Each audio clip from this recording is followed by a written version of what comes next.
Okay, so this week I'm running the weekly fasting group, so anything can happen. So I'm just going to do a brief introduction as we do our weekly talk. This is the weekly WhatsApp fasting group, and basically everybody who belongs to the group does an element of fasting for 24 hours on a Friday. We do it every week on a Friday from 12 o'clock lunchtime on Friday to Saturday at 12 o'clock. That's the minimum. Some people do more, some people do less, and it's all kinds of fasting. So it includes juicing, dry fast, water fast, and any type of cutting back on consumption. So that anybody wants to do. That's the whole point of the group. So if that sounds like something that you'd like to get involved with and participate with us, then we will put the contact details at the bottom of this video. You just send Arik, who's the group organizer, you just send him a WhatsApp message, and he will then add you to the group. So I'm very pleased to announce that this week we've got the beautiful and amazing Alva joining us. She's been on a healthy lifestyle for over 20 years. So she's got involved in lots of practices and learned lots over those years. And so she's going to talk to us about how that has worked. I'm just going to read my notes. We have a very special speaker this week, the lovely Alva, who has been on the raw food spiritual lifestyle for over 20 years. She has worked with many teachers and used lots of practices to keep her on track. She has her own Facebook group, and she's also setting up a course which she'll talk to us a little bit more of, the healthy groove, the gentle way, and she'll talk about that a bit later for us. But before that, I'd like to introduce Alva and ask her if she will talk a little, introduce us to how your journey began. Okay, thank you. Thank you all for having me. I'm so happy to be here, honored actually. Yeah, I love that you said I've been on the healthy path off and on for 20 years. It seems like it's been longer, so I'll just start with what brought me to that. Yeah, off and on definitely. childhood, I've been what we call sick, right? What we learned was sick. As an infant, and then as a young girl, was in a pretty bad car accident with my mother when I was like 5, and just went through a lot of traumas. Maybe not, like I don't want to make one trauma more important than the other. Maybe not some as difficult as others, but I lost my brother when he was 5. My parents split up. Just a lot of different things. A rocky road. Yeah, and really early, somewhere between we were in the accident when I was 5, so somewhere between 6 or 7, I got really sick, and I had like 5 different illnesses, and that was my first experience of knowing that I was about to die. Like I could feel my life force like leaving, and they pretty much just told my parents, like, just take her home and, like enjoy the time that you have left with her. And I don't know if she was a nurse or a nun, but my mom said this woman told her to put me out in the sun every day. And it was wintertime, so it was cold. We lived in Virginia. And so my mom would put me on the porch in a chair. And like, I was so like almost on the other side. Like I kind of did have some other side experiences, but I won't go into that. But that I couldn't even hold my own head up.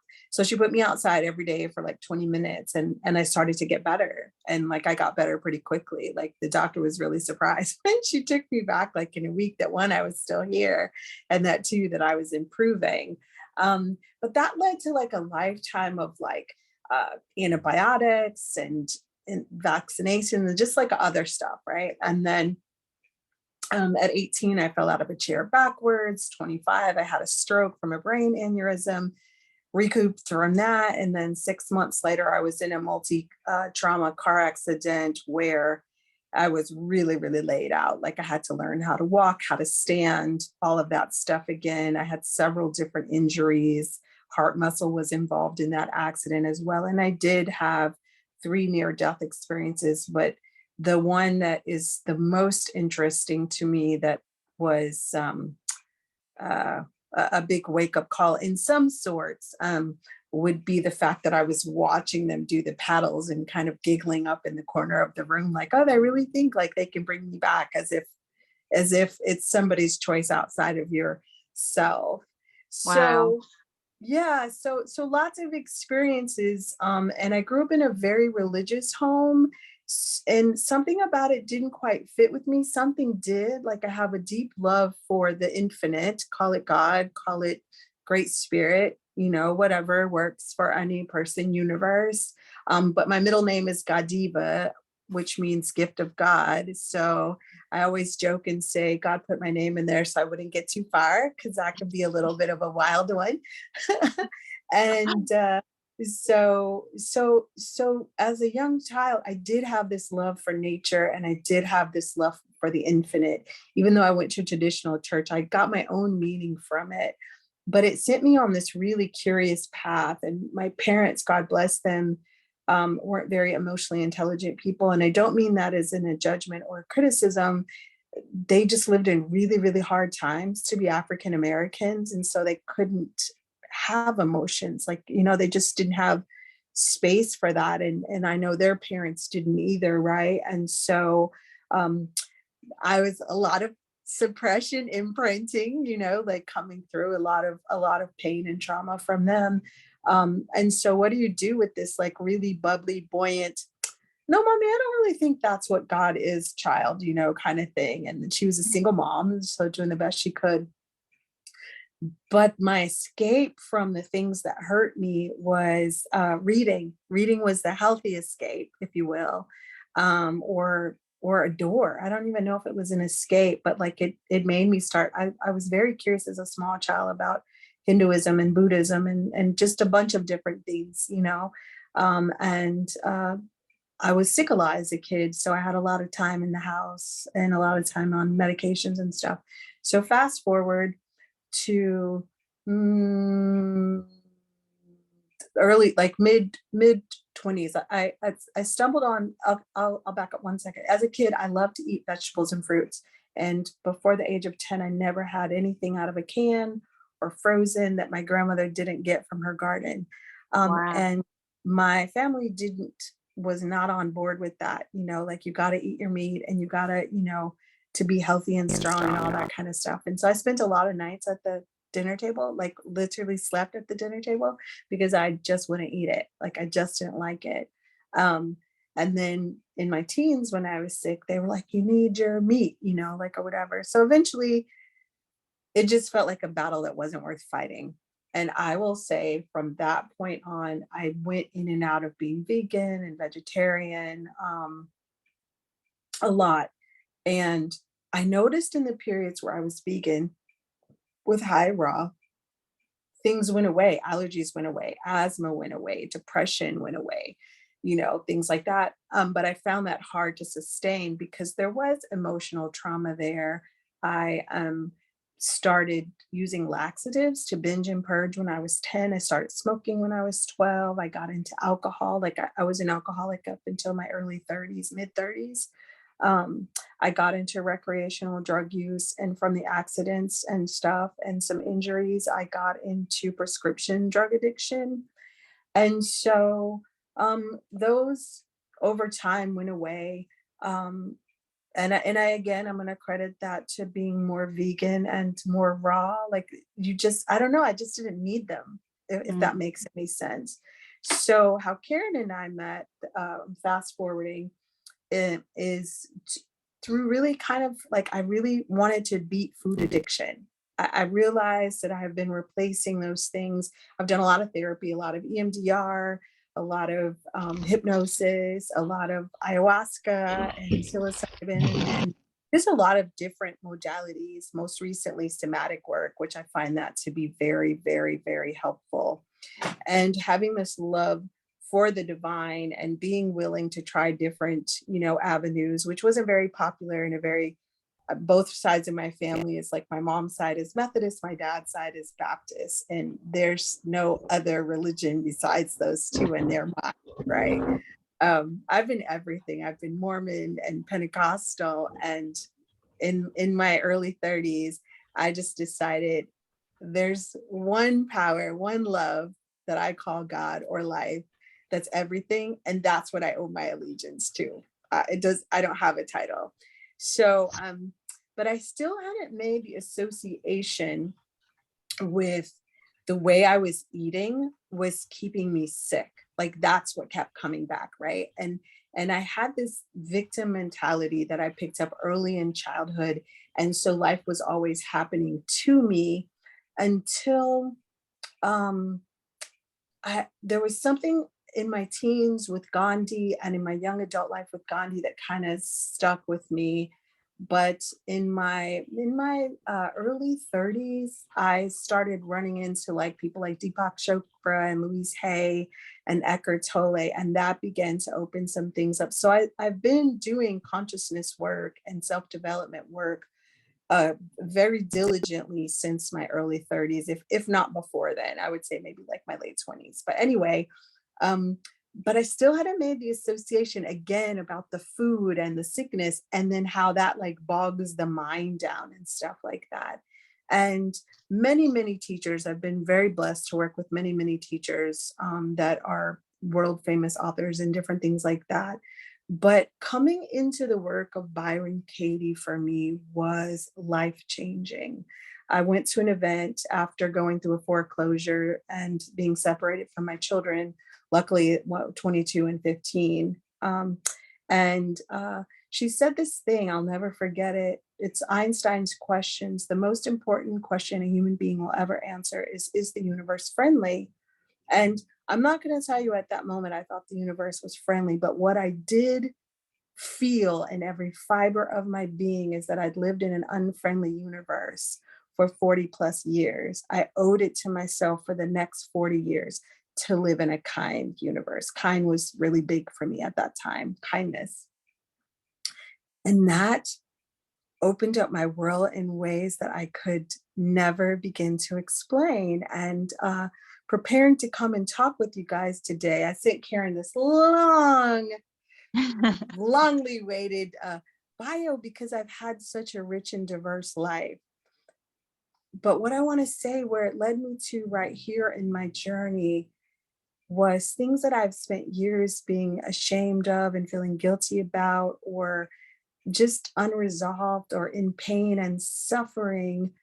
I'm able to look back and see all of those things were necessary for the unfolding of me. And so that's kind of my invitation to everyone today, is that every experience we have, it can be a wound or it can be a gift. And if it's a gift, what's its message in there for us, right? And so when I started a Facebook group some years ago called A Healthy Groove, it was about like just gradually adding one thing. And I don't think health is just the body and just our food. I think health is mind. I think it's our connection to life. And again, I'm not religious, but I am deeply spiritual. It could be nature. It doesn't matter. But we are these infinite beings in this human experience on this evolutionary plane called Earth, right? And everything can be an opportunity to grow. And I'm not going to lie to you and pretend to be anything that I'm not. I have kicked and screamed through a lot of lessons. I have gone backwards, if you will, a lot of times. My path has never been linear. I take lots of detours, and some of them are like around in circles. But a year ago this month, I had a sciatic episode that I couldn't breathe, I couldn't walk, I couldn't do anything but just kind of slightly shift and cry because it was so painful. Putting my feet on the floor was painful. Sitting on the commode was excruciating. Breathing hurt, like everything hurt. And I tried everything you can think of, except for I didn't do much traditional medicine because I felt like over the years, it just wasn't working. And at one point, all I could do was surrender, right? Like all you can do is surrender. I can't sleep. I can't do anything. All I can do is kind of cry and scream. I tried breath work, I tried acupuncture, I tried, the chiropractor. And then I just said, okay, life, there's clearly something you are trying to tell me that I am not listening to, that I have not been listening to. I'm here. I'm available. I can't go anywhere. I'm literally on the floor. And even though it was excruciating and I felt alone and I felt angry and I felt depressed and a whole host of things, I also felt like it was some type of initiation. It was, maybe it's the way I grew up, because there was also a lot of things that I didn't, even though I'm a physical adult, I wasn't emotionally an adult, right? And I feel like this episode was the entryway. So I tried juicing and I tried eating fruit for a few months, but I couldn't stick to it because the pain was so much. I would go back to emotional eating. And in June, I started a fruit detox with Kasha Lucas, and uh, really made a little bit of progress, was able to stop compulsively eating. And then I signed up for her 90-day holistic detox. And that's where I met Karen. And wow, that was the opening of the door and the windows, that food had replaced the drugs and the alcohol and the cigarettes and the sex and the shopping and the drama, because I didn't have any drama in my life except for the own drama in here that I was creating. And that was insightful and challenging as heck. And I was on a walker when I started that process in July, and I did not stick to it nearly as much as some of my friends in the group. It was my introduction to water fasting. It was my introduction to beginning to hear my body's messages, that it was talking to me for so long. My heart and soul had been talking to me, and I just hadn't heard them. I had moments in my life where I heard them, but I also realized in that session, a lot of the difficult experiences I had, not only did I attract them or create them, I was a bit addicted to suffering.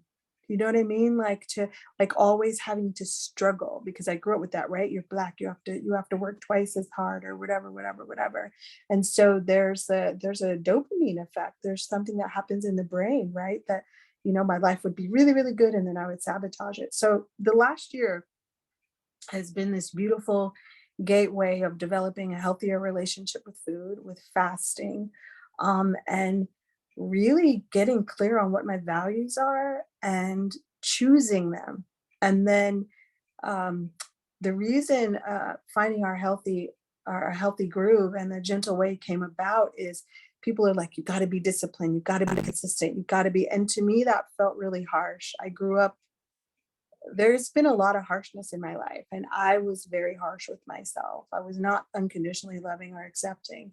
And I've discovered in those first two rounds with Kasha that I was hungry for my own unconditional love and acceptance, to be able to sit right here with you guys on Zoom and not criticize my nose for being too big or my eyebrows for being too bushy or disliking my hair or rejecting my body. And I'm here to tell you that the only perfect way is your own individual way, right? So I didn't do it perfectly. I've done a lot of comparison in my life and a lot less now. And my body began to respond. Like I said, when I started with her in June, I was on a walker.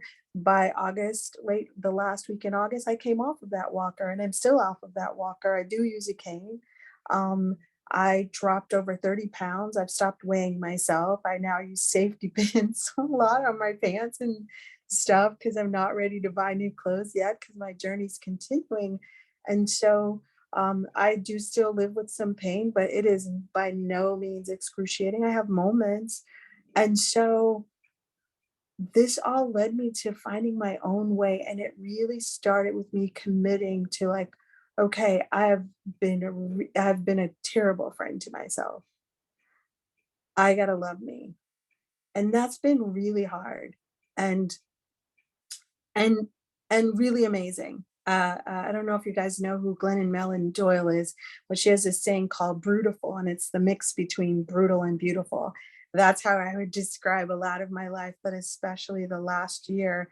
But my commitment to being unconditionally loving has rewarded me in a lot of ways, and not all pretty, right? Because I am committed to seeing where I'm operating unconsciously, where I might be doing harm not only to myself but to others or to the planet.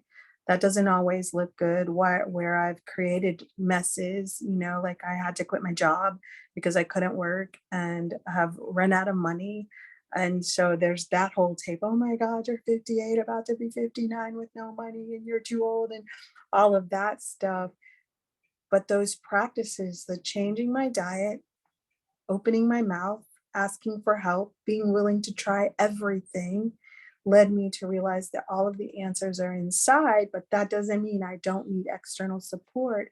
And to go back to Byron Katie changing my life, there's some things that she always said that I would be able to come back to, right? Like reality is much kinder than the story I tell about it, right? If I'm a lover of what is, then can I be a lover of everything? Can I be a lover of the fact that my body is bigger than I would like, that it doesn't move as much as I would like, that I can't do yoga as much as I like?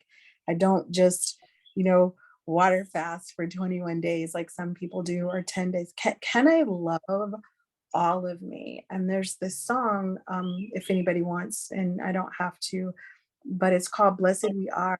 Every time I hear it, it moves me to tears because it reminds me that the conditions of my life are perfect for me to enjoy this sacred journey. We have a finite amount of time on the planet as ourselves. How are we going to spend it?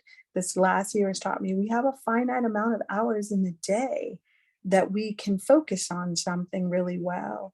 And it's taken a whole year for me to realize, pick one thing and work on that. So I've been working on my health, but where I'm taking it this year is I'm working on freedom. That's the value. Last year's value was unconditional love. This year's value is freedom. Still, as it relates to now, my health is in mind, my health is in body, and my connection with life. And that is what this last year's journey is, what's led me to the gentle way. My whole life has actually led me to the gentle way, which I'm developing into a program, but I can do one-on-one coaching and do some of that, has led me to this place. And it was not a smooth walk, but I've decided to look at it more kind of like a dance. And when you don't like the record, you can change it. Or if you don't like the record, you can sit down and not dance on that song or go connect with somebody. That's how I'm choosing to look at it. Because one day I might be feeling great and the next day I might not, So yeah, that's what brought me here. Okay, so I have a couple of questions based on what you've said so far. One, I remember you doing, I'm sure it was 30 days of a gratitude. And that would be great if you could share that, because I should think that whole experience, it wouldn't necessarily have started easy, but once you've perhaps got into the flow, I don't know, but I'd love you to share because I know thank you. So one of the gifts that I came into this life with is it's pretty easy for me to be positive. I wouldn't say every day of the week, but it's just kind of where I live, even when things are really hard. I don't know why. That's just and also I have this gift, and it's been like this since I was a child, to see. You can give me a pile of shit and I can find sunshine in it. I don't know why. That's just how I am. And when other people tell me what's considered a problem, I see the invitation for something beautiful there, and I hold that space with them. So it was, I don't know, like things were starting to work, right? Like I said, like it's been an interesting year.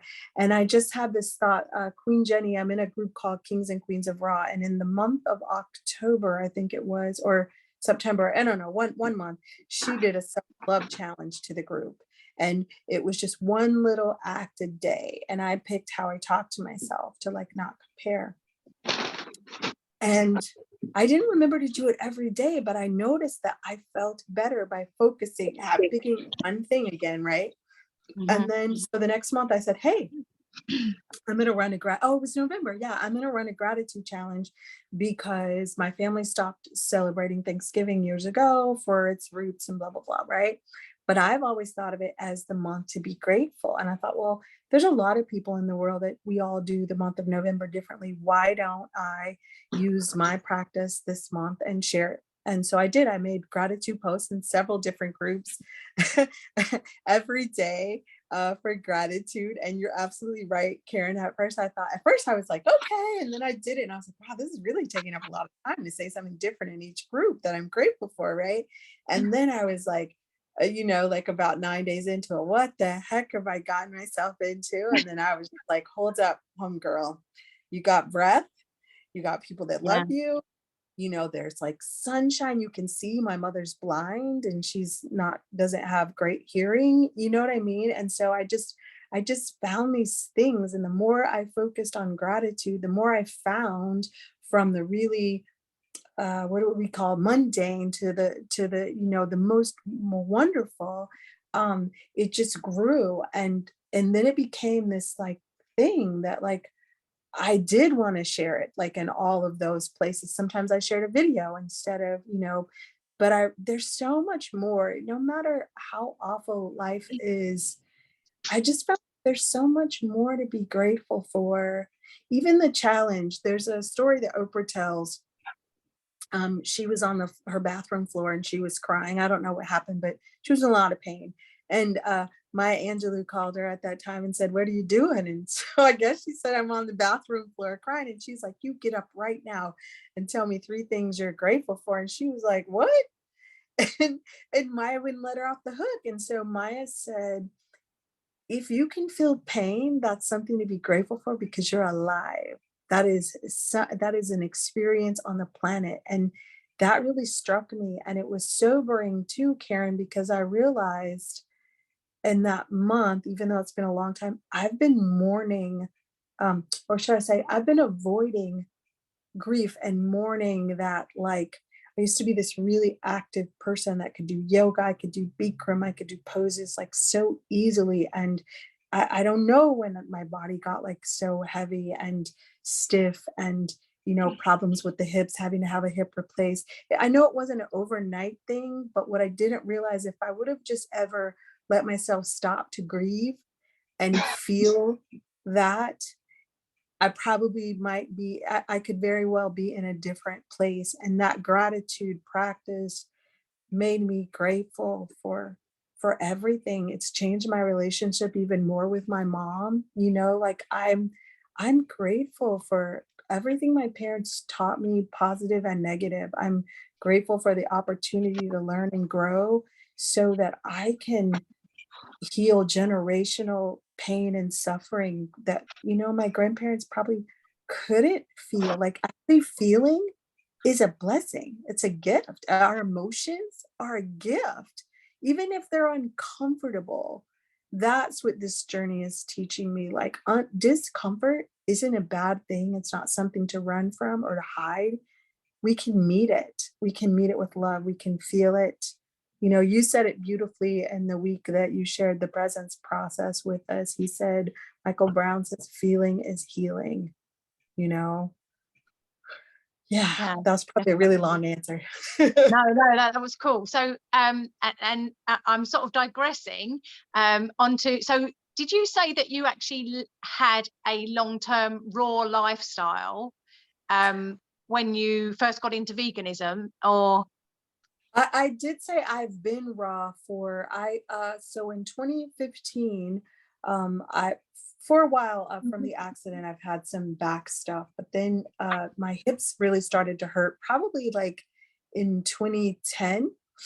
They started to hurt and I was going to doctors and nobody could see anything. And they kind of made it like it was in my mind, but I would have times where I would almost fall to the floor, like my leg would just give out, or I would go to get out of bed and my leg would like pop out of socket or something.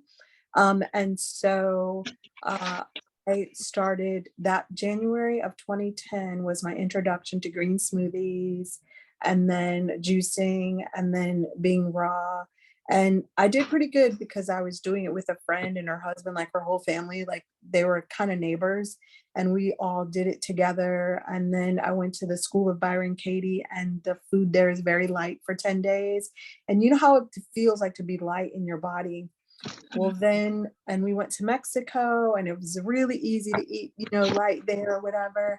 And then returning from Mexico sometime that summer, probably like July or August, um, I used to be a leader in a spiritual community and speak and teach classes and stuff. And I'd spoken on a Sunday. And then by like that Monday or Tuesday, I didn't feel good, but it was like around my waist. And I thought one of the little boys that I'd hugged, they'd just come back from a camping trip, had given me poison ivy or something.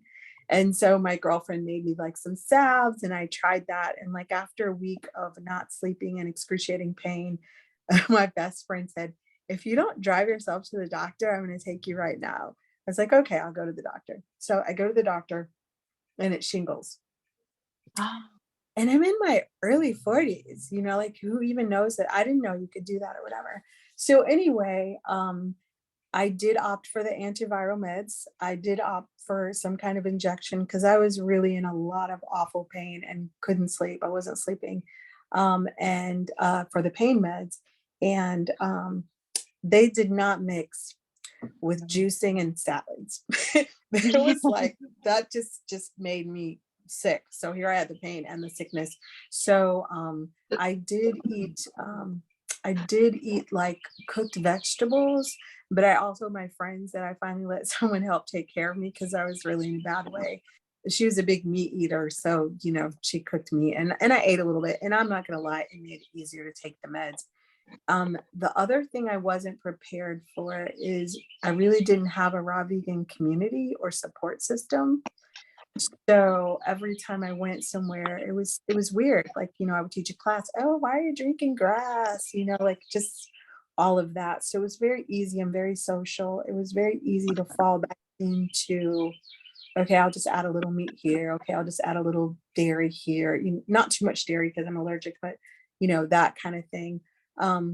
So I would say, I still did high vegan, a lot of raw, but not 100% anymore.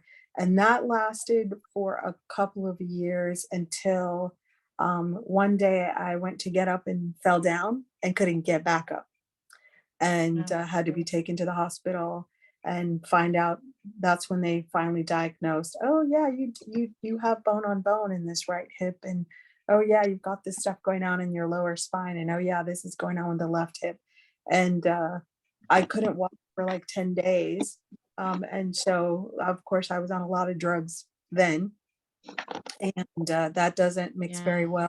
I did stay with smoothies, and I did stay with juicing. Like I did know that there was some way I needed to get that out of my system, but I did not stay vegan, but I tried to be more mindful because I do try to practice ahimsa, right? Like do no harm. It's easy to learn how to do no harm to others, but I'm just now learning how the ways in which I harm.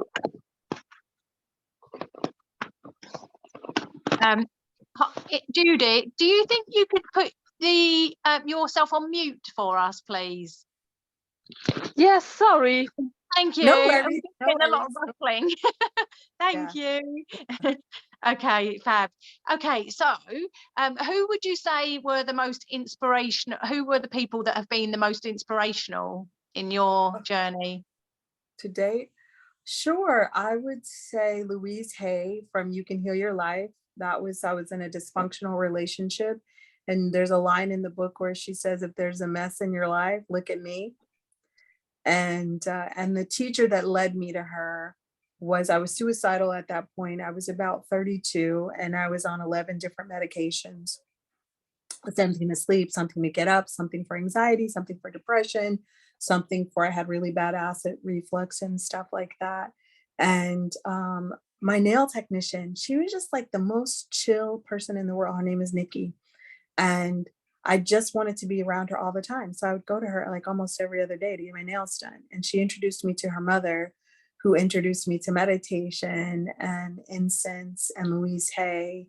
And she introduced me to juice and herbs and the master cleanse. And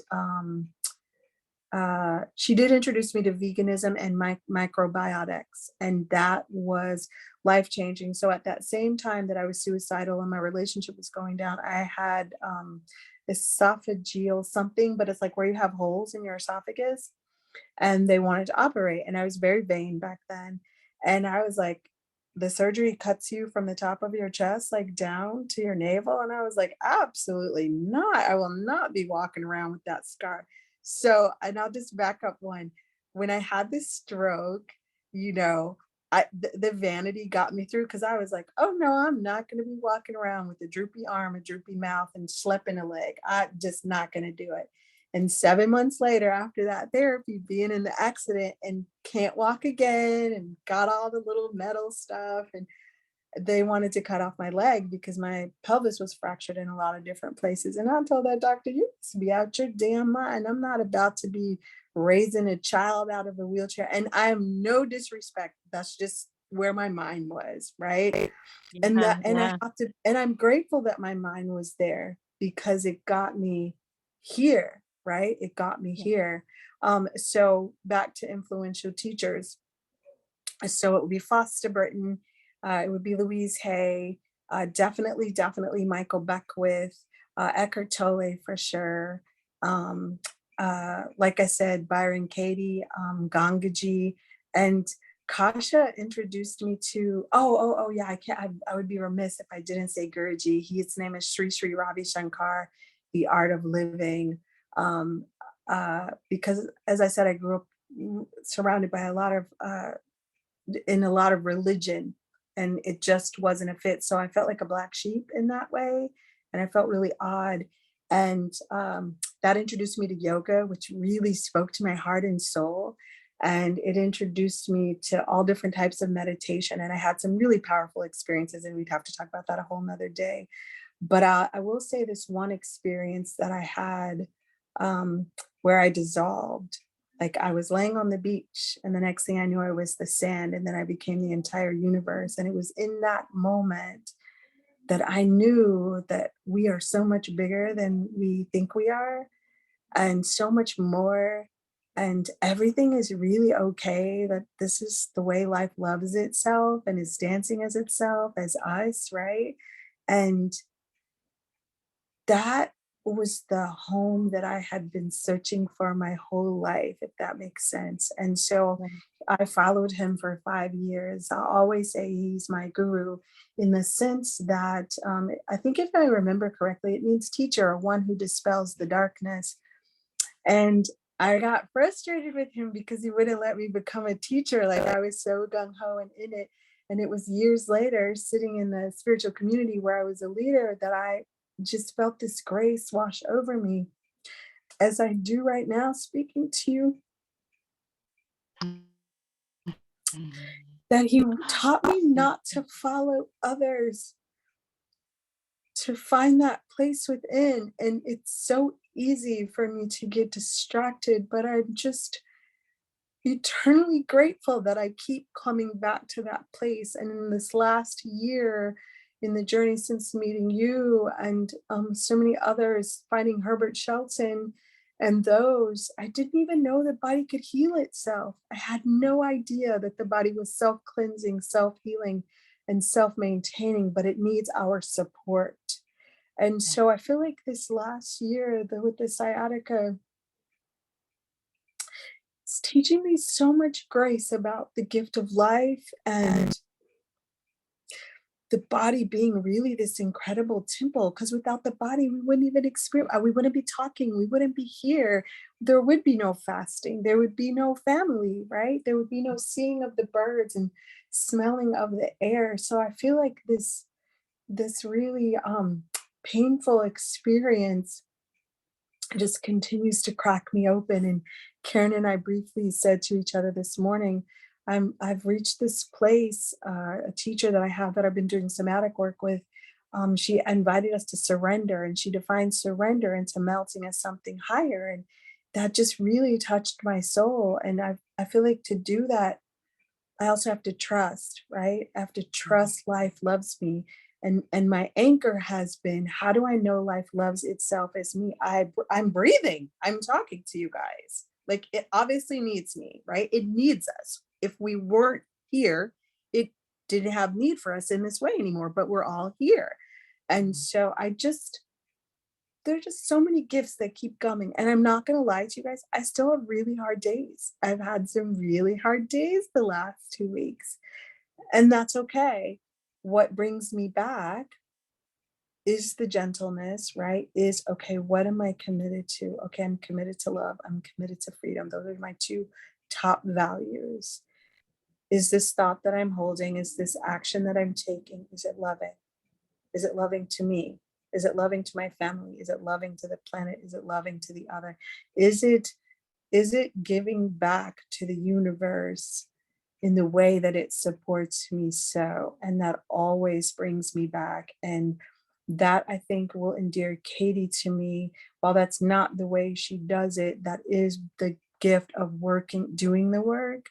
It brings you to the present moment. She says forgiveness is seeing that whatever you thought happened never really did, meaning that this thing that happened to you, when you do your work on it, it's something that has happened for you. So you find your peace and you find your freedom again. Lovely. Okay, Yeah. so I'm just going to temporarily stop there, just so that I'm going to ask the other participants if anybody's got any questions. If you have got questions, if you can unmute yourself. I'm just going to wait to see if anybody does want to.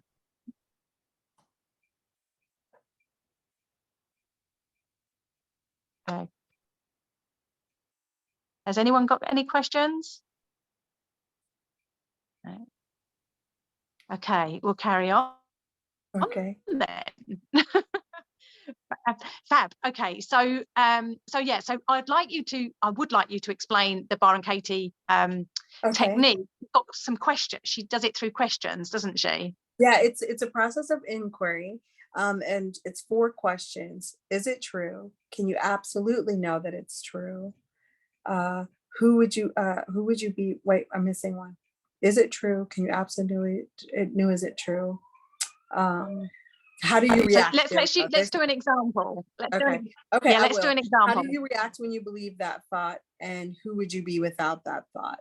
So so my mother has a lot of health challenges, and we just recently got through another health scare just the other day. And so, you know, I'll just be very candid here, right? Yeah. Oftentimes when I get the call, she's being rushed to the emergency room. Like I get paralyzed. I get, oh my God, she's going to die. This is going to be the time. Is she going to be dead when I get there? That kind of thing. So if I was to do the work on that, and I do actually do it usually before I leave the house, so that when I show up, I am unconditional love, that I'm very supportive of her or whatever. And I'll just do it like, my mother's going to die. Is it true? Well, she's not dead right now. So, and I've already killed her. Usually when I'm there, I've really already killed her, because I'm already like, I don't want to feel the pain of losing her, right? Can I absolutely know that it's true that she's going to die this time? I can't, because we don't even know what's going on. You know what I mean? I don't know. And how do I react when I think that thought? I'm definitely not present. I can be cranky. I can be just like rush out the door. I'm probably not a good driver. I'm probably honking and cussing at people, which is not nice. And I'm going to drop the probably sometimes. Like I'll sometimes reach out to my daughter for support. And she was like, oh, Mom, there you go, doing that thing. And so then I become a victim all over again, because I'm feeling judged and misunderstood and not supported. And I feel that in my body. Like I'll feel nausea. I'll feel really scattered in my mind. I feel really stressful. So I can feel that like in my shoulders and my lower back. The other thing, if I'm really honest, sometimes I'm short with the people that are attending to her, because I feel like they're like just talking double talk, and nothing's happening. And so the fourth question, who would I be without the thought my mother's going to die, or my mother's dying? Maybe I'll shorten it to say my mother. The shorter you make the thought, the easier it is. And I'll demonstrate why. My mother's dying. Who would I be without that thought? Well, one thing that came to me is I would see a really smart lady that had the presence of mind to schlep herself to the phone to call for help. That's dead people don't pick up the phone and call 911. Do you know what I mean? And I wouldn't be like this wacky, stressed out, like already at the funeral person, I would be like this loving daughter going to check on her mom and seeing how I could support her. I wouldn't be stressed out. I wouldn't be anxious. I probably wouldn't be driving my daughter crazy or judging her for her being however she's reacting. I might be a better driver, more conscious driver, you know what I mean? And maybe I'll be in the far right lane because I got a little bit of mental stuff going on, you know what I mean? And I definitely wouldn't be calling people out their name on the road. So that's like working through the thought. And then I can do another one really quick after that. And then she invites us to turn it around to yourself, turn it around to the other, and then turn it around to the situation. So my mother is dying. Obviously, the complete opposite is my mother is alive. My mother is still breathing. No one has called me to tell me that she isn't. How do I know? Because I talked to her. Because the apartment people called me, because I told the nurse, hey, here's my information, I'm on my way. That's literal. Because this is the other thing. When you turn it around, you want to give yourself concrete examples. Byron Katie talks about there's the I know mind, which most of us probably call the ego, right? And then there's the I don't know mind, which we could call life, spirit, Holy Spirit, Great Spirit, God, whatever, right? And that's the mind where it's all love and it's life anyway, right? And that mind, you want to tap into that, not to necessarily free yourself from peace or stress. The way she used to say it is like, just crack the window of like, what else is possible? What else could be going on here, right? So, okay, so my mother's dying, my mother is alive. I'm dying. In that moment, I am completely out of my mind. I've murdered my own peace. Do you know what I mean? I've murdered my mother. You know what I mean? And I know that might sound silly, and this might seem like a far-fetched example. So I'll try to give you another one. But this is actually a real example. Like my mom goes to the emergency room quite a bit, and she has quite a lot of serious things happening. And this is what the mind does. That's what the mind does. I've been in those situations where, like you say, the mind will automatically jump way ahead and picture all the scary situations. Yes, so I'm completely with you. What I did want you to do was use it in the example of like a craving, or I will. I'm going to do that. So that second. Yeah, and then the last one actually is relevant to people that are listening. Yeah, and then the last one would be my thinking, is dying. Like, and so where we can see what you just said, that it's the mind that's run away. Okay, the mind probably didn't even hear that mom said, hey, so and so is here with me and they're going to ride with me in the ambulance. Like, I give myself concrete examples. I don't let myself off the hook with that. So how has it helped me with food? So Katie has this thing called a Judge Your Neighbor worksheet, which you can go to thework.com, print it out for free. And I'll pick something. Let me pick one. Like, okay, if you're desperate, like if you're like about to eat something that you know you shouldn't, yeah, that would be a really good one. Well, yeah, I'll do that one. Okay, so I say I value ahimsa, and every now and then, up until now, I've had chicken or fish or something like that, or I might do really good with like all fruit, right? And then the family makes, I don't know, shrimp burgers or something like that, and I'm like, oh yeah, I'll take one, and I'll put it over a salad. And then afterwards, I'm in complete hell. So I'll have to like do a Judge Your Neighbor worksheet on I shouldn't have eaten the shrimp burger. Well, is it true? I did eat it, so it can't possibly be true. How do I absolutely know I shouldn't have eaten it? Because I ate it. How do I react when I think that thought? I spiral back into a blame, shame, guilt. In the past, it would send me on an emotional eating binge instead of just that one meal. Um, I feel that in my stomach. I feel nauseous. My joints ache. And yes, I'm going to own that it probably aches from the cooked, but it also aches from my toxic thinking. Like I can feel how my toxic thinking puts my joints on fire, you know? And who would I be without that thought? I might just be a woman having a meal with her family and enjoying the meal. And I could bless the shrimps that gave me their life. And I could remind myself, I could be a loving individual to myself.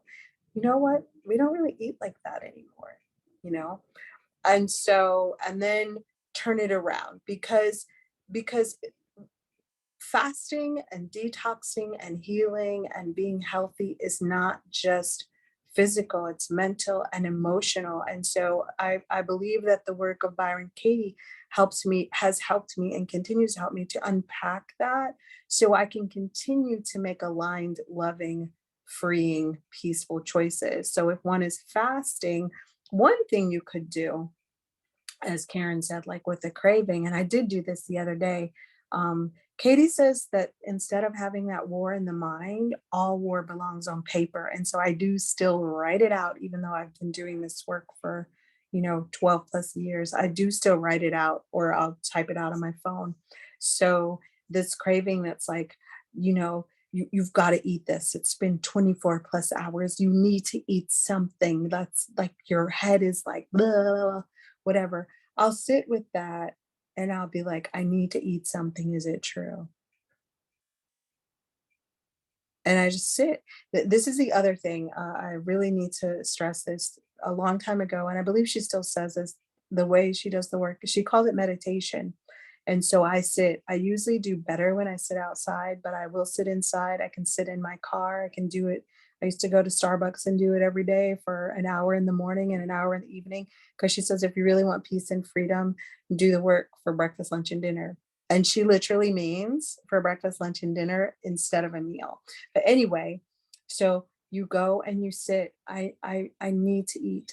I need to eat. Is it true? Well, if you drop into your body, you notice your breathing. So you don't need to eat. You're not dead, right? I'm not dead. I need to eat.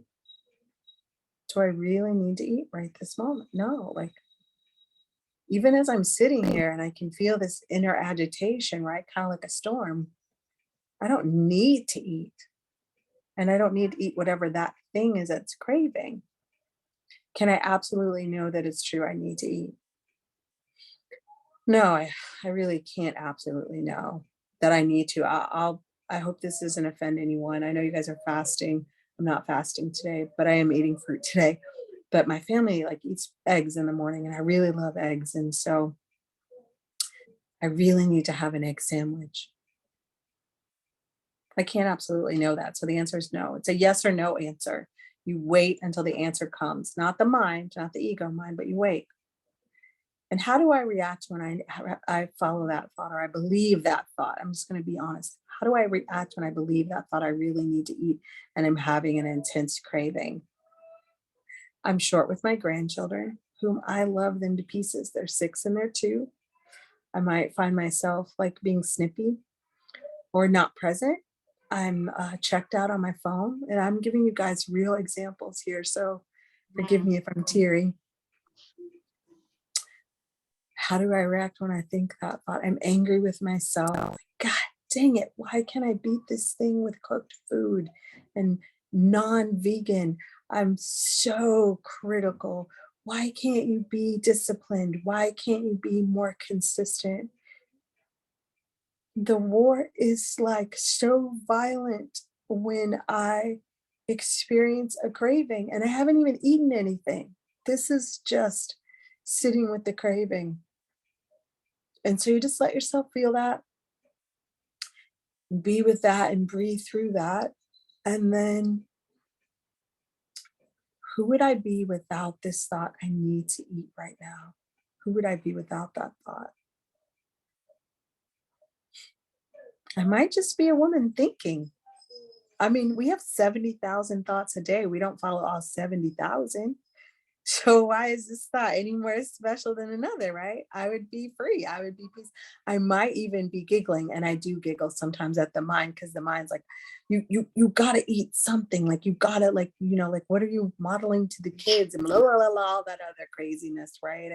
And you're here to enjoy life and blah blah blah. So anyway, and so then turn that thought around. I need to eat something. I don't need to eat. I don't need to eat right now. How do I know? I'm actually not hungry. Just people are eating. And I think that I need to eat, but what does that have to do with me? That's their business. Something else Katie says, there's 3 types of business: God's, yours, and mine.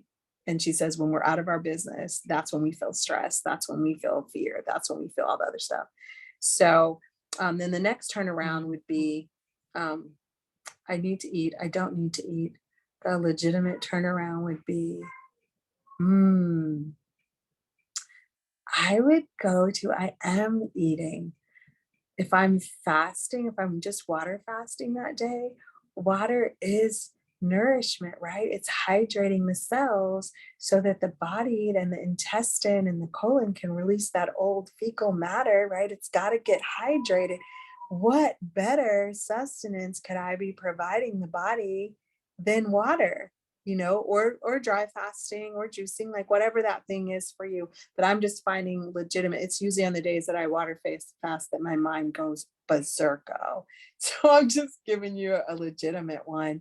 And then if I'm outside in the sun, which I like to try to get outside on days that I'm water fasting, because that helps me not be like all crazy in the mind too, is I'm also eating because I'm allowing myself to be nourished by the sun. And that is so much better than any cooked vegan or non-vegan food that I can eat, right? My soul is being nourished. My heart is being nourished. My cell is being nourished. My mind is being nourished, And then a third turnaround I would use, and I've been doing this a really long time. So if someone wants to do it, I do the work circles sometimes when I have groups of people. But anyway, I would be my third one would be my mind needs nourishment. And this is probably a good segue probably into whatever you have next, Karen, because at that point, I realized that I need to work on my mindset, not just doing the work. I might need to listen to something. I might need to read something. I might need to say affirmations. I need to remind my mind, because I'm reprogramming it. I'm rewiring it, right? Because it's old conditioning that says we need to eat 3 times a day, that, somebody just told me yesterday, water fasting is dangerous. And my eyes glazed over. And I just said, I could see why you could think that. That's not my experience. And that was thankfully the end of the conversation.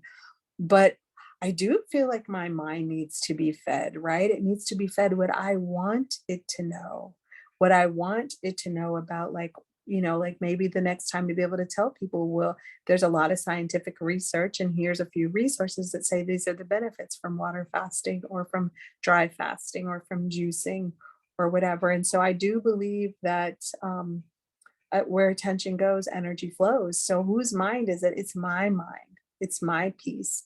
It's my health. It's my job to feed my mind. So that is a concrete way that I do meet cravings. Yeah. Yeah, cool.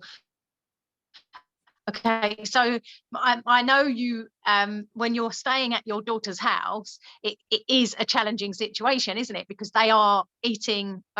My question is, how have you managed to influence other people? And it doesn't necessarily have to be your daughter, but yeah, I'm intrigued to know more about the situation that you do find Sure. yourself living in, because it from what I understand, it's definitely challenging. Yes, thank you for asking. That's a beautiful question. Yeah, I have it twofold. I do spend a lot of time with my daughter. She's works from home. She has 2 littles, and they've had a rough fall/winter, a lot of sickness going through my family, which luckily has passed over me, which I credit to my oranges and my juice, my fruit. What I try to do is, I noticed this lifestyle has fasting actually introduced me to. I never really liked breakfast. It makes me sick. I do like eggs, but I'm not advocating for that, but it makes me sick. And I was like, oh, that's why I feel sick. My body doesn't want to eat. So I don't eat. So I just don't even go in the room when they're having breakfast. Or if the babies want me to sit with them, and of course they try to give me something, I just go, no, this is BB's breakfast. And I'll usually be sipping on some water or some lemon water. And then for lunchtime, sometimes when they eat, I usually wait until they're done and then I'll eat my oranges. Or if we're sitting at the table, whatever the fruit is, I'll like have a bowl of it. I try not to sometimes eat my fruit with them, not because I'm hiding, but because they think like fruit is like too much sugar. And so if I'm eating watermelon, the babies want the watermelon. If I'm eating oranges, they want what I'm eating, right? And so and at dinner time, I've learned to, like, a lot of times put my fruit on the salad or just have a salad with them so that it doesn't, or if I don't want that, I just go in the other room with whatever my fruit is and I eat it. And then of course I have to share it because when the kids come down from the table, um, and uh, emotionally, that definitely gives me stuff, you guys, to do the work on. Because a lot of times my daughter would be like, I really wish you would like not eat so much fruit. So like sometimes if it catches me in the wrong moment, I'll feel compelled to eat the way that they do. And sometimes I'll feel like a victim and just want to cuss her out and be like, I wish you would just like understand I'm doing what I'm doing for my body. She doesn't agree with the way that I eat, but this is what I get to say to her, not from a disconnected place. I get to say, you know what? Eating this way has got me feeling better than I felt in years, and I'm going to keep going. And I'm in a season of cleansing and healing, and that's what my diet looks like. It looks like a lot of fruit and a lot of water. And And she they rolls must her. notice. They must notice, mustn't they, where you've gone? Yeah, but it's really kind of interesting. Even though she wants me to be healthier, I think she liked it better when I was different. I really do have that story. And I'll just say one other thing. My roommate is like a big time eater. She eats like all day or whatever. That is so challenging. However, I usually try to tell her, hey, I'm just doing this right now. So one, she won't ask me. Two, she won't, like blah, blah, blah. And that took a lot to like find my voice, but that is challenging to be. And you did say influence at the top. What I will say is everybody drinks more fresh juices and smoothies and salads and fruit than they did before I started down this rabbit hole. And for a while, my daughter and the kids were vegan. They did cook vegans, and she was even thinking about becoming raw. But yeah, so it has its positive influences, and their gift to me is to learn to stay in my business and not judge them and just clean up my own side of the street, and that's all we can do, isn't it? So be the change, as Gandhi says, right? Yeah, definitely. Okay, I'm going to open it up, see if anyone has got any questions that they'd like to ask you. Would anybody give a simple thought that you want to go through, and if you want to experience the work, Yeah. I'm willing to do that too. If anybody wants to, they have a stressful thought that might be happening right now. Yeah, I agree. Just unmute. Let me know if Hi, you Robbie. want. Anybody want? Yeah, Robbie's unlucky. Okay, cool. Hey, Karen. Thanks, ladies. Appreciate it. This was an interesting session. It is better to listen from somebody who went through all these painful things, take their experience as a guidance. I have a few things to ask you to get your thoughts on it. First of all, as I have been saying in this various sessions on this fasting group, that I am addicted to running. I like running. Every day I need to run. So I run about 6 to 8 miles and every single day. And now it's marathon season. So I do marathons every 2 weeks. I do a marathon races, full race. I'm not a high-end runner, but I finish a marathon about 4 hours, 15 minutes, I finish. I mean, average, mid-range. Okay. So because of my running habit, I'm not able to fast over 24 hours. So I'll do twice a week, 24 hours stretch. But even on the days I fast, I still get out and I do my running. The days I fast, my running is, I find it more efficient, more painless, and it is more fun than having something in my body, digesting, and I'm running. I find the empty stomach. In fact, last marathon I ran on an empty stomach. So I felt so good. It was so awesome. So what is your thought on running? It has, it has its own positive effects, also has some limitations, and same fasting, fasting has unlimited benefits. We can say autophagies to longevity to, anything, like you solve a lot of problems of your own body, right? So fasting has unlimited length of benefits. So what is your thought? If you were you, would you cut down on running and then focus more on fasting? Or would you do both the way I'm doing right now? Yeah, so I used to be a runner and I miss it. Oh, really? Oh. Yeah, I really miss it. I would say, here's what I know for sure. You are your own expert. Correct. You are your own guru. What works for you? What I will tell you is there's a gentleman named Michael Arnstein who is a fruitarian, and he was an ultra athlete. He mostly ate, I would say he ate like 90% fruit and maybe some occasional salads. And I mean, like, he was an amazing athlete, and I believe he runs again now. And then I'll look for the couple's name, but they ran all around the country of Australia, the entire country. They actually have 2 videos because she was diagnosed with cancer, I believe, twice, and she healed herself with the raw vegan diet. Her name is Janet, and I can't think of her last name, but I will look it up. Like I'll post the group today. I actually asked them if they would talk on the, but because they're in Australia, it's like 3:30 a.m. in the morning. So she was not keen. She wanted to do pre-recorded, but I haven't done that yet. So they're remarkable. Janet she and her husband are remarkable souls. So and then he's not a runner, but he works out and is a coach. Like, his name is Orville Douglas.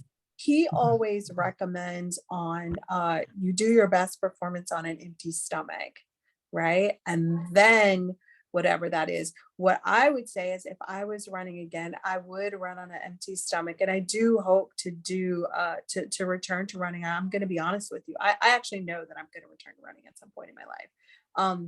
I would probably do melons, something really easy for the body to 1, rehydrate, and 2, process, and then feel your way back into that.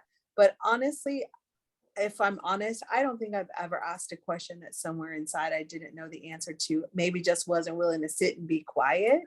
That's one of my big practices, is spending a lot of time in the silence, getting myself to be still long enough to, and you don't have to just do it in the morning, right? Like, some people call it meditation. I just call it silence and stillness. What do I need to know? Like, whatever that question is. So that answers that. Did you have another question? I thought you said you had a couple. Yeah, I have a couple.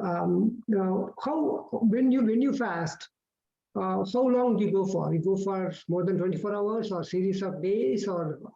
It just really depends. I have done my body this, and I haven't been able to repeat this experience yet, but I'm trying to. In the end of July, I went to a party, and I noticed that the very next day I was really, really tired. And I heard my body say really loud, "I just want water," as if someone else was in the room with me, you guys. And I was like, okay. And that like really got me to drink. And that went on for like 2 weeks. It said every now and then it wanted watermelon juice. And so I got some from this place. It was at least 10 days between the mostly water and a little bit of juice, to the point where like I really had some incredible experiences. I had a lot of pain. I had a lot of body pain, but it really shifted things for me. I've tried to repeat that experience, doesn't repeat. I've tried to do 3 days. That hasn't really happened the way I'd like. I actually just tried to do 3 days over the new moon. I do facilitate full and new moon healing circles. And I try to align with that. And I made it 36 hours. And it wasn't 36 hours consecutively, but I made it. But I was able to just drink liquids for 24 hours. And so I'm actually with a group. I try to practice 3 days a month with them. But I realized that I really enjoyed something this last time, even though in my mind it wasn't pristine. I really enjoyed the emptiness. I enjoyed not hunger, but the feeling of emptiness and the mental clarity. It was so pristine, like a clear day. Agree, So totally agree. Yes. yeah, so I was like, I look forward to having more of those experiences. So I'll definitely keep incorporating more hours of emptiness. And if it stretches, I do know at some point I'd like to do a 21 day and a 40 day, water fast, because I have a lot of years of medication and drugs and alcohol and stuff in the body. And it also helps to emotionally move stuff, stuck energy out as well. I experienced paralysis in my left leg, and it's been there for quite a long time, 10 years or more. And I asked my body, I was like, is this going to always be like this? And it was like, no, but you got a lot of energy, you got to move out, and here's where it lives. And so I'm like, okay. And it's been very clear with me of late. You can't rush this process no matter how much you try, because I can swing back and forth to extremes pretty easily. And so that's where the gentle way is born from too. Listen to me, listen to my body. What do you need today? How can I support you? Yeah, how can I support you? How can I support you? How can I support you? Yeah. So You are in US, correct, Alva? You are in US, right?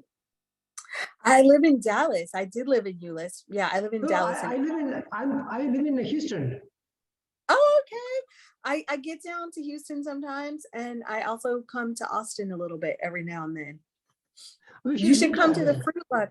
I'll get you the information when we have like a date, but you should come to the Texas Fruit Festival. It'll be in Austin, probably in September. September. I don't think we have a date picked yet.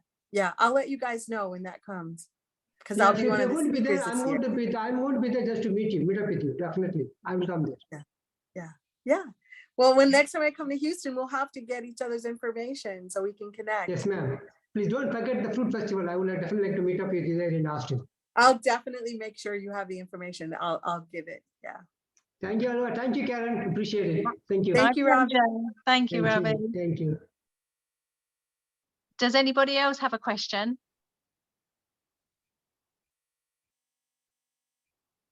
Okay, so I do. Go in. So what tips can you offer to people that are just starting on this fruit fasting lifestyle? Yeah, the first thing I would say is find out the information and then try to feel in your body what resonates with you, right? Because even though you might be in a group or you might be paying someone for coaching services, they can only tell you what works for them, what's gotten them to that place. And if you find yourself doing something and you have to force yourself, that doesn't feel right to me. That doesn't feel like love. That doesn't feel healthy, right? Because the ultimate goal of detoxing and cleansing is to try and become healthier, right? To give the body the optimal what it needs to operate optimally. So take what they say, try it, and this is the other part I would say. I would say approach it as it's an experiment. We're our own scientists, and our life is our grand experiment. So be a little bit more playful, even if you have a serious health thing going on. A lot of us do, but being serious is toxic thinking, which adds stress to the body, which is going to be counterproductive to trying to get, just feel better, be lighter, have more energy, whatever your reason is. And so like develop that relationship where Do I like what I'm eating? If you don't like it, don't eat it just because that's on their thing. Like, find what you like. That's like been the biggest thing. I found these beautiful oranges at this little gas station that these people use as a farmer's market, and they're local. They're from San Antonio, and they're not beautiful, but my God, they smell so good and they taste so good. And that was the thing. Karen will tell you, like, she had this experience once where she went shopping, and she said, like, the fruit found her. And that was not my experience a lot. I was having contrary, I was buying a lot of what I would call nasty fruit, but I kept saying, I'm a magnet and I find the right fruit. And I did. And when when you get it in your mouth, oh my gosh, it tastes so good. Now, I had some pretty intense detox. We did a citrus fast, and they did it before I did because I couldn't find good oranges or good grapefruit.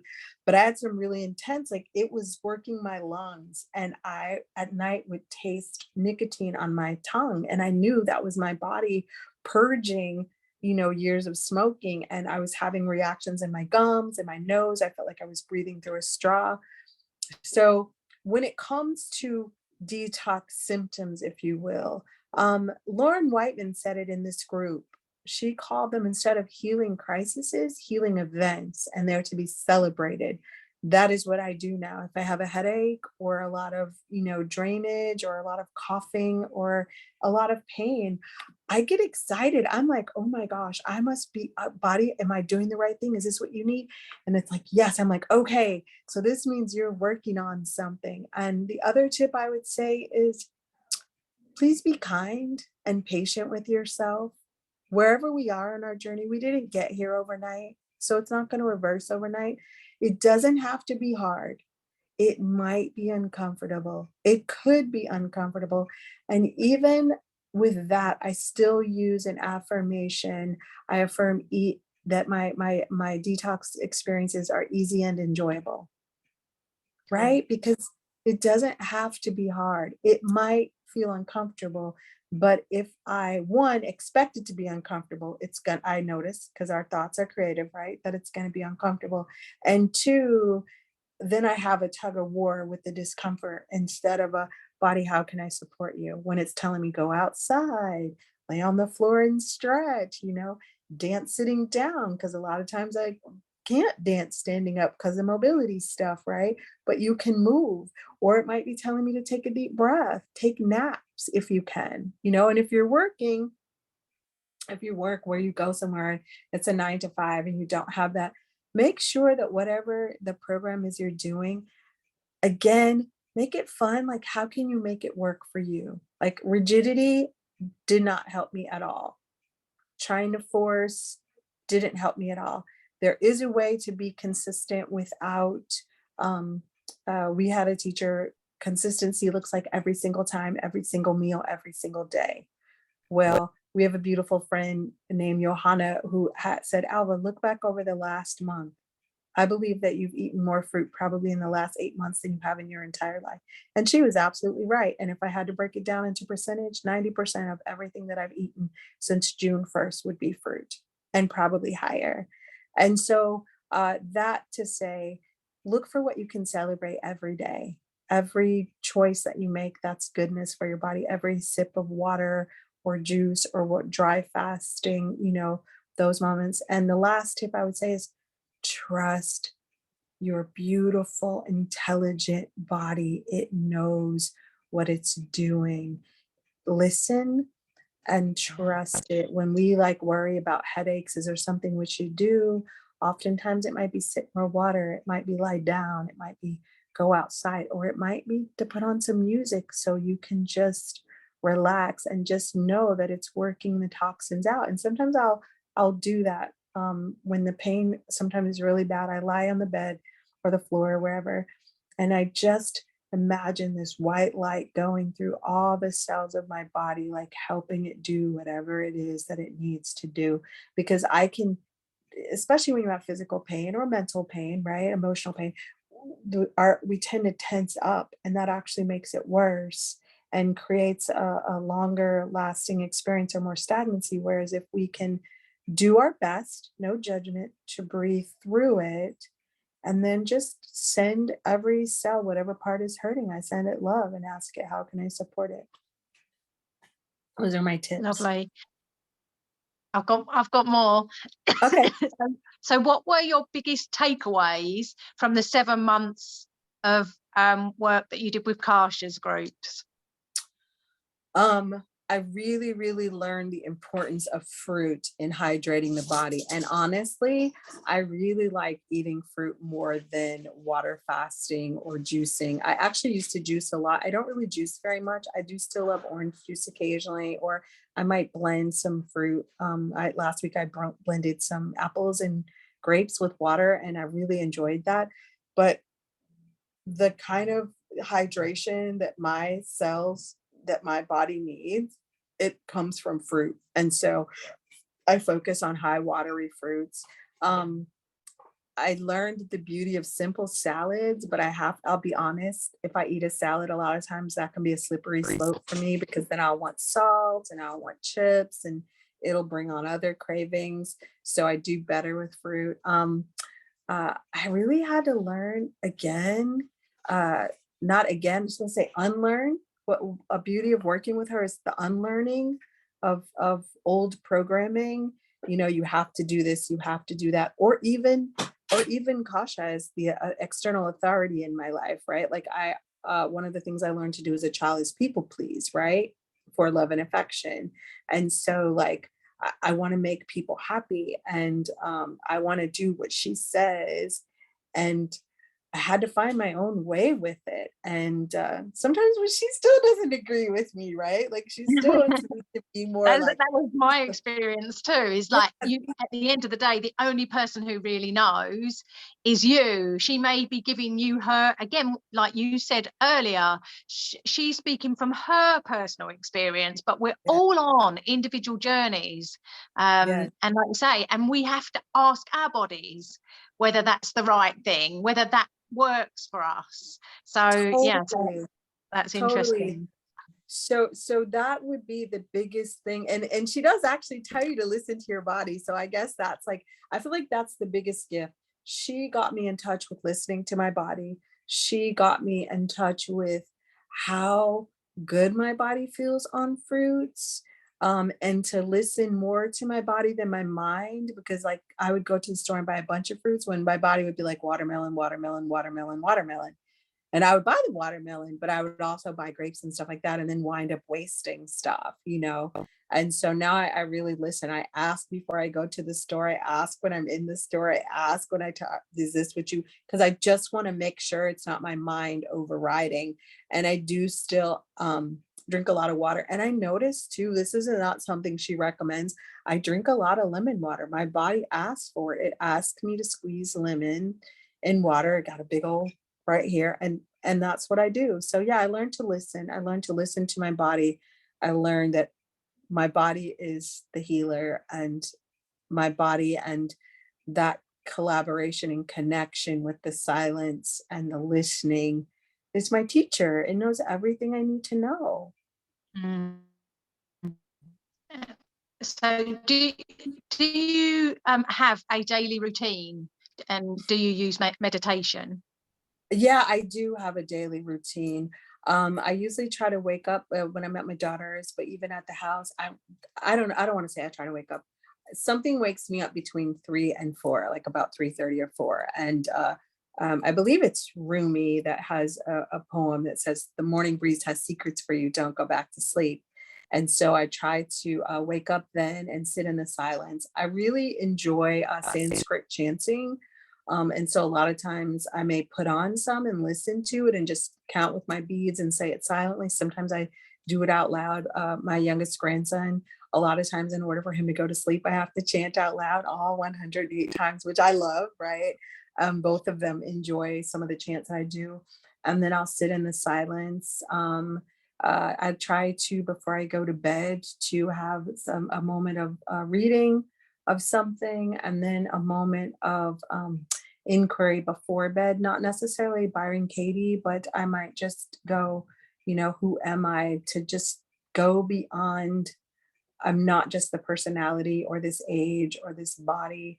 I try to spend a little bit of time every day in nature, if not in nature, on this beautiful back porch that they have glass. I just like to look. I like to watch the animals. I like to watch the birds and the squirrels, because, or trees. I love trees. They remind me that everything has seasons and life is intelligent and it knows what it's doing, and it helps me relax. I listen or watch something, probably several some things every day, but of late I've been guided to be a lot more silent, to spend a lot more time in the stillness than taking in external information. I've been guided to maybe paint, but for right now, I color with the kids' crayons or markers, and I can just be coloring when I'm coloring. I'm guided to witness and observe. You know, that's a big practice for me. And instead of doing the work of Katie every day, I would definitely say I do it weekly and monthly. So usually there's a few people that want to do it, and so I'll facilitate a call and we do it, you know, together. Like I'll do that. I also lead a group, a monthly meditation with Kings and Queens of Ra, and something called Soul Food Hour. I'll see a theme through different people's like sharing, and the Soul Food Hour will be like that. And I guide us, you know, into some breath and some stillness and asking some questions. And then we have a dialogue around that. But I do several somethings every day. I could tell you that I have hours of practice, and I have done that. There's been times that my practice would be an hour, but working for Starbucks a couple of times taught me the value of, if you can bring yourself to the present moment completely for 1 solid minute or 3 solid minutes or more, that is an incredible practice. And I'll just really shortly demonstrate that. Oftentimes I worked the early shift, so you would have to be there at like 4:30 or 5 and then open, and then like from that time till about 11 or 10. And so you would only get a 10-minute break. You didn't have like a 30-minute break.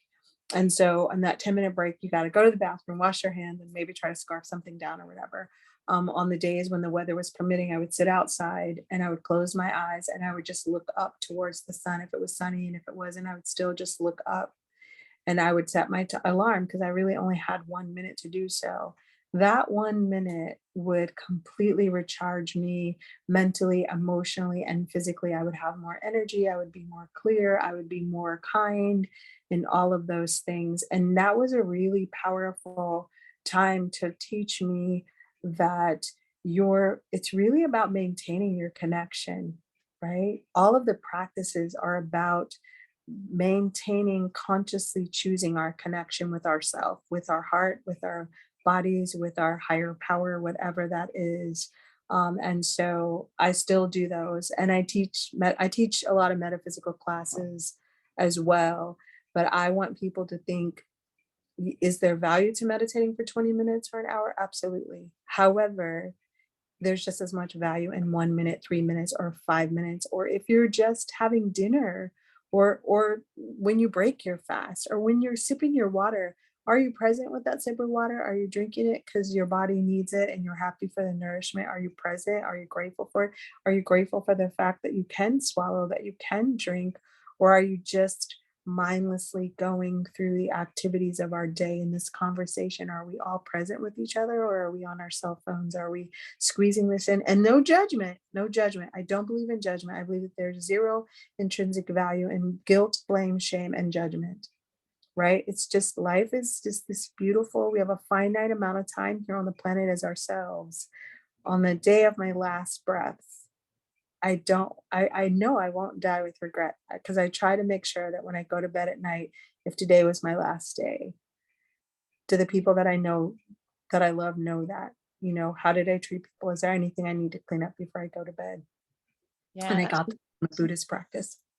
And it's interesting, because only today I heard, I listened to Dr. Rangan Chatterjee. He has a weekly podcast, and he interviews interesting people. I'll share his for the rest of the group so that they can access that. But I listened to him interviewing a doctor today, and that was one of the tips that he advised. He said he uses that minute meditation, just that minute, when he goes from into his workplace. He does that, and then he uses that minute again before he goes into his home when he's arriving. So he sits in his car, and before he leaves his car, he just goes into that minute. So it's like you say, it's reconnecting, isn't it? It's reconnecting. Yeah. And you don't realize how powerful just those minutes can be to changing your life. Powerful. They're so, it's like, you know, how many times does, like, I don't know, like a blue jay or a cardinal come visit you, or a butterfly land, and we don't notice it, or we're too busy, you know, or like I love to blow bubbles with my grandbabies, and sometimes I just blow bubbles by myself, and my daughter's like, Mom, you look like you're really enjoying it. I was like, bubbles are like awesome. They're so beautiful, all the colors, right? You know, anyway. Kids know how to live. So before we go into talking about, because I'll ask you this question before we open it up again, but so what is your next, what would you say would be your next step? What's your vision for the next 6 months, the next year? This beautiful thing has emerged, like I said, from this last year of living with so much pain, and then the immobility, and, you know, leaving the job and the money thing, that it's, you know, quite frankly, scared the hell out of me more times than I care to admit, you know, and kept me up a few nights. Turning that into a program, turning it into like some courses. Definitely, I've been doing some one-on-one coaching with it, because also before this happened, I thought 58 was old. And now I see myself as like, and I was old when this started, but now I see myself as 58, about to be 59 years young. And I'm just so much more aware of like the power of the mind, the power of the body, the power of our words, whether they're audible or they're, you know, verbal. And I noticed that a lot of women, a lot of people, but specifically, I feel drawn to support women. I'm a certified women's healing circle facilitator. Get to this age, and you don't know what's next, right? Our children are grown. We think we're too old to start a new career, to develop a business. So, you know, if I haven't learned how to paint by now, or sing or whatever, I want to take up a flute. This guy played the flute last year when I went to the fruit festival, and I remembered I wanted to learn how to play the flute, but when my mom went to buy me a flute, they didn't have it, so she came home with a clarinet. And he was like, you know, tried to get me to buy some, and I was like, dude, I don't have any extra money to buy a flute. And so one day he messaged me on Messenger. He said, Alva, guess what came to me today? And I was like, I don't know what. He's like, a free flute. Would you like it? And I was like, of course, I'd love it. So he's going to give me my first lesson free, and then I'm going to make a visit to Austin and get one with him in person. And so I'm taking that up this year. I also am holding the intention of to do yoga teacher training, first for myself, for my own physical body. But my hair is becoming silver, and so I think I'm going to call it Silver Fox Yoga, because I'd like for because I noticed one thing is, having been on a walker for several years and stuff, a lot of places you go, the doors don't open well. There's not room in the chairs. Even going through the grocery stores, when you ride the cart, I can't tell you the number of times I've bumped into stuff, even with a cane. And people say, oh, you just have to do this, you just have to do that. And I'm sorry, when walking from your bed to the toilet, which is essential, is excruciating, don't tell me I just need to do. So I feel like having had this experience, people like that, or like, just lay on the floor. Do you know what it takes for me to get down on the floor? Do you know what it takes for me to get up on the floor? Do you know what it feels like to have gotten yourself down on the earth, and then you're scared to death that you can't get up, or to fall back down? Do you know what I mean? So Yeah. So I feel like, again, that is what birthed the gentle way as well. I feel like we're so gentle typically with children, babies, and toddlers. Well, a lot of us didn't necessarily receive a lot of that, maybe because our parents couldn't. I think there's some component to being gentle with ourselves as we unlearn and change or grow our dreams and stuff like that. So I sense a lot of stuff coming through, and I've always wanted to write. I'll say this really quickly because I see you right on. I want to hear whatever you have to ask. I've always wanted to write books, and I've always talked myself out of it. Sometimes I can, what do I know, kind of thing. And a lady I was talking to yesterday, she says, "Please write a book." And I think I get lost with, I don't know what to call it, but when I got off the phone with her, still standing shows up, because I just gave you guys like the mini version of all the things this body's been through. The fact I thought about it last night, I was like, the fact that I am still standing and haven't driven off of a bridge or something like that, and can still smile, um, that's a big thing. And somebody else needs to know that, like, I feel your pain. And it might not ever be what it used to be, but what's your new normal, and how wonderful can we make this, So Yeah, definitely. Okay, so I'm just going to open the floor up again to see if anybody has got any questions, and then you can talk more about your course and your coaching. Okay. So, okay, can I has ask? anybody got any more questions? Of Yeah. course. Hi, good evening, Alva. I mean, you're saying you've gone through terrible things, and it doesn't show. I mean, you look great, and you're so animated, and so I thought maybe you have tips for how to, and you're saying you've got grandchildren, so I do. how to be happy and how to look good. Okay. Well, for years, even when I wasn't 100% vegan, I did eat like salmon and a lot of kale, and I drank a lot of green juice. And I would tell people, when people say, "My God, you look like you're 30," I would be like, "Oh, that's all the beets and the green juice and the salads and the salmon," right? Like, I would say, I do believe I do choose healthy eating more, what I consider healthy, more than junk. And even if I go down a binge. And so I definitely feel like that has a lot to do with it. Whatever your connection is with life, I feel that's like imperative to maintain that when you're going through things. And I like to laugh.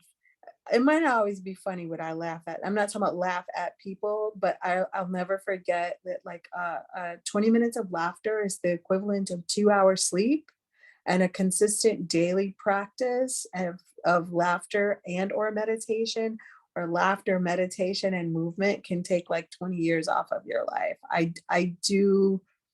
I mean, I am a living example of that. Like, I will be 59 in March, and I don't have any wrinkles. This last weight loss, I can see it in my face, and I'm not worried about it. Everything's kind of like drooping right now. And I looked in the mirror the other day. I was like, "Oh, no, we're not going there with that." Because, right, the body has to, tear down. It has to like completely do a renovation in order to rebuild. And so I'm just trusting that that'll work. As far as like mindset, I grew up suppressing everything. And this last experience taught me to feel. And I'll be honest, I didn't know how to feel my feelings. I actually had to have a few people like show me how to feel them, because that's actually what hurts. The suppression is what causes the emotional and mental pain. Is we say, "I don't have time," or this doesn't feel good. Well, Gay Hendricks, who is a teacher that I love very much, I think it might be in his book called The Big Leap. He says a feeling fully felt takes 12 seconds to 60 seconds to feel all the way through. Now, it might take longer, but if you can drop into the body and just feel, if it feels yucky, right? I'm just going to say, if it feels yucky, if it feels pissy, whatever it feels, right? And then find where it lives in the body. Like, where is your body holding that feeling? or the sensation. Is there a color to it? Does it have a voice? Does it need me to scream, right? Like I'll do that sometimes.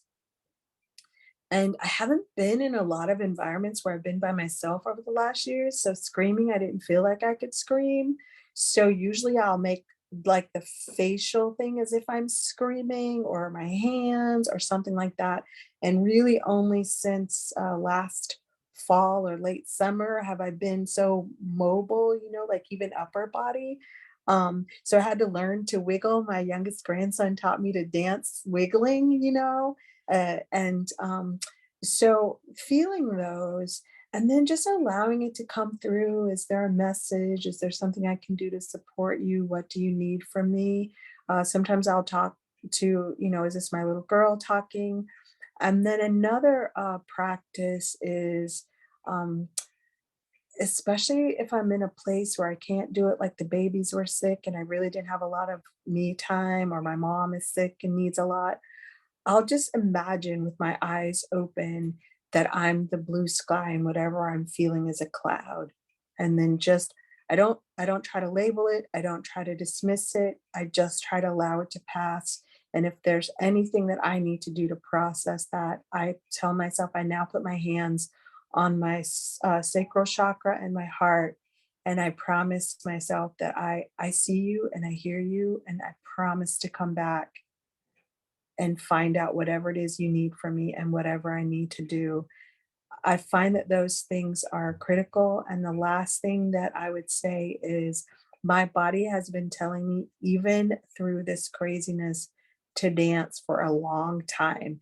But I didn't want to dance on a walker. That seems weird. It feels weird. It felt awkward. And it would send me down this rabbit hole of like, I miss dancing. I love dancing. I can't believe I can't dance. I can't believe I can't stand up. Like it sent me straight to hell. Anyway, in the somatic work I did, it was dancing. It was feeling your feelings through song. Like if you were feeling, I'm almost done. It would be, if you're angry, I would play something that the music like had that energy, right? And I would just move to it. And then I would go from like anger to maybe like a grief song that like made me cry, or just be able to feel the sadness. And then I might go to something neutral that I wouldn't go straight to a feel good, but it would be like you go through these layers, from David Hawkins' work, the map of consciousness, and we can post that in there.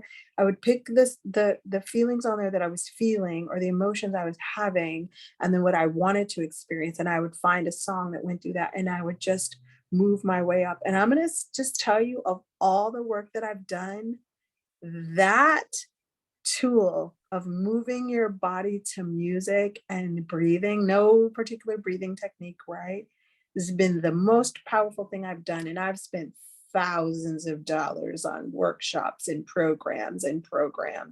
That is the best work I have ever done. I love doing it now, because I can do it with the kids and they don't even know something's going on. I can be like, let's have a dance party. And I let them put on whatever, and I just wiggle. It really helps to move energy out of the body. It helps me to move out of the mind that it's too late, you're too old, you're going to wind up homeless, like all of that stuff, because I've been homeless before, like all of that stuff. Like it brings me to the now, and to the knowing that I have everything that I need. And if I need something else, it'll be provided. This thing is going to work out. Like maybe I can't see how it's going to work out. And I'll go back again to inquiry, not just the who am I, but like, what if, instead of us imagining, most of us, maybe you guys don't do this, but I used to always imagine, and I know we're running long, but I used to always imagine the worst case scenario. I've started, what's the best case? Like, I wonder if the best case scenario were to happen. What would it be like for the best thing to happen? What would it be like for something wonderful to happen, instead of allowing my mind? And that comes from, there's this guy named Noah St. John, and he says affirmations. He said, the mind is always asking questions. Why not put it to work for you? It's always trying to solve a problem. Why not let it solve a problem for you with the best outcome, and set up the worst outcome? And since, losing the job and the money and where I am now, I have to live. I have to do my best to live every day in the best case scenario. And I can't control what happens to me, but I can control, no, I can't control what happens. I have 100% control over how I experience it, even in the most difficult situations. I have control over how I experience. Now, that might only be a second or 10 seconds or a minute, but the more we practice, the more it becomes your natural state of being. Does that make sense? Does that answer your question? Yeah, thank you very much. Thank you. Yeah, I know it's a lot of stuff. So if you ever want to DM me, what were some of those practices you mentioned? And maybe I can just make a list of here's some profound resources and practices and modalities that I use on a daily basis or a very consistent basis that I have found that keep me pretty much most of the time living in a state of peace, joy, freedom, and happiness. And Karen, this might be, do you have another question before I go on? No, just, yeah, that would be a good idea if you list, you know, I agree. Yeah, I'll definitely do that. I'll do that. I'll get it on there on the next 24 hours because I'm not Yeah, at no, home. there's no rush. Okay. You know, there's no rush. I know you've got friends coming, Yeah. so over the next week. Yeah. But I will say this too, that speaks to that question. When this happened, it came to me to start 2 groups with a friend. I started something called Freeing Ourselves and something called Heart and Soul Lounge. And the Freeing Ourselves was because the friend that introduced me to green smoothies and raw foods, she had given me this poster and it says free yourself. And it's always been in my bedroom. It's the first thing I see in the morning and the last thing I see at night. It wasn't until I was laid out last year that I was like, oh, free yourself. It's my job to free me. I can't change what's happening with my body, but I don't have to be in prison, right? And that's what the work of Byron Katie is. We think of prison as this external place, but it's mental. It's a mental prison. And the only person that can take us out, we can take drugs because I definitely did. I've been on anti-anxiety, antidepressants for many years and off of them for many years and then back on them for several years when my daughter was a teenager and my son, and then off of them again. And I haven't been on them in over 15 years. But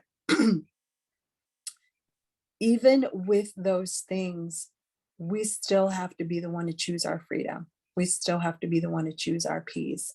And once I got, oh, this is my job, then it really like made me want to say, how do I help other people, you know, find their freedom in this situation, right? Because the more we dwell on how horrible it is, this shouldn't have happened or whatever, that's not going to give us the freedom. That's going to add to our stress. It's going to add toxicity to the body. It's going to deplete our immune system.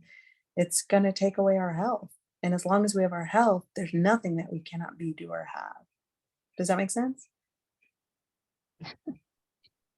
Thank you very much. You're very welcome. You're very welcome. Yeah. Cool. Does anybody else have any more questions?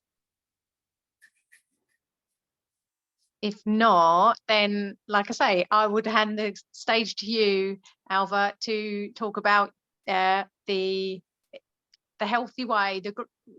I can't remember how you say it. Anyway, don't worry. I'll do it.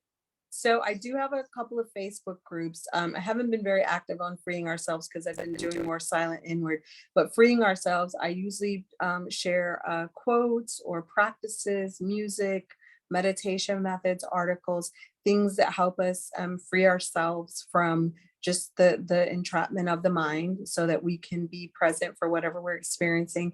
And then I have a group called A Healthy Groove where I share a lot on raw foods, water fasting, juicing, things that help the body lighten up so that we can lighten the toxic load there. And I'm creating a YouTube channel for that.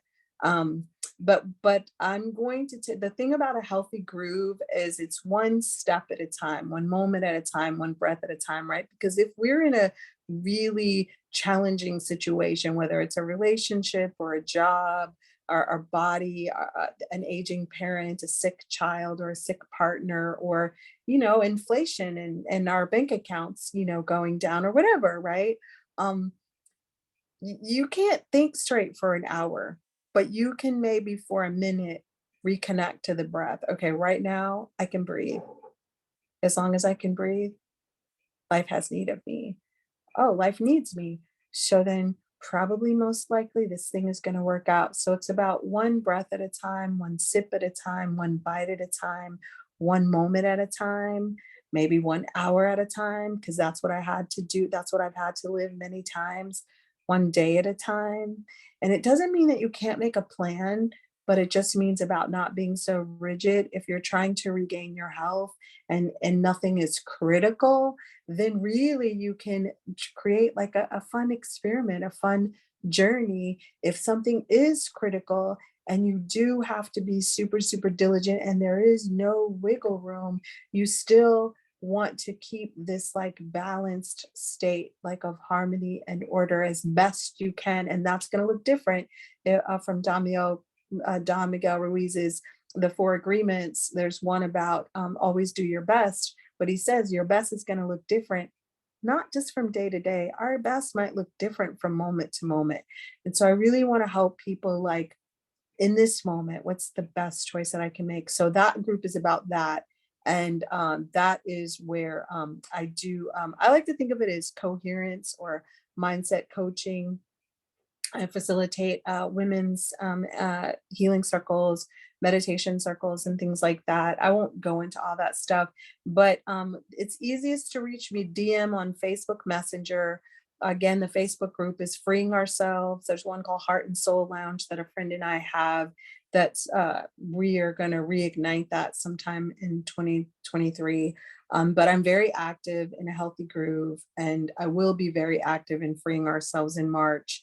I have a program coming out in February that's going to be part of the Gentle Way, and then something coming out in March. And I do one-on-one coaching as well. I also, for those who want to learn to meditate, I have resources, and we can spend 45 minutes or an hour if you like with some one-on-one experiencing some different techniques, because there's no one right way to do it. You've got to find the way that works for you in order for it to be effective.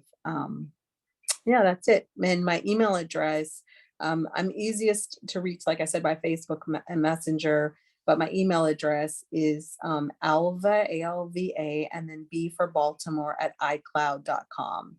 And we'll post that.